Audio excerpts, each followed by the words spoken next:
Despite entering the first round of April's draft with 2 picks, the Green Bay Packers should consider trading down.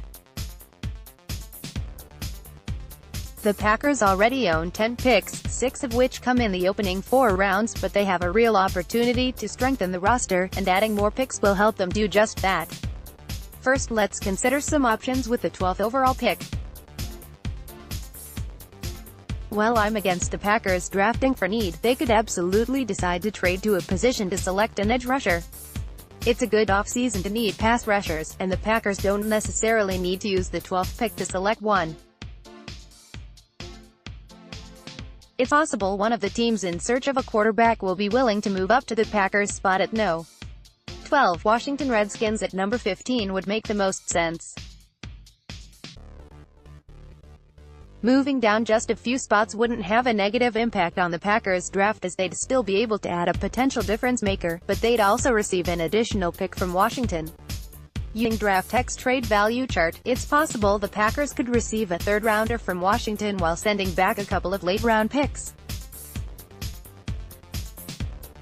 But in this situation we'd have to assume Washington would be moving up for a quarterback, so Green Bay would have the leverage to set a high price.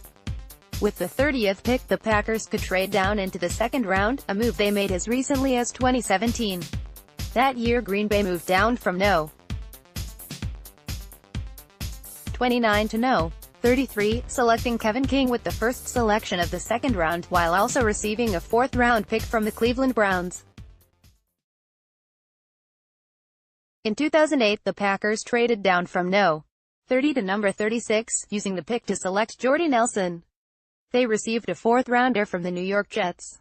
More picks means more flexibility. And by picking up additional mid-round selections, Green Bay could enter potential trade negotiations in a stronger position. Trading down doesn't necessarily mean giving away a top 15 pick for one late in the first round, but just moving down a few spots could be a smart move by general manager Brian Gutekunst. By adding more selections in the middle rounds, Gutekunst will have flexibility when it comes to potentially trading up later on, trading for a player, or just adding more depth to the roster.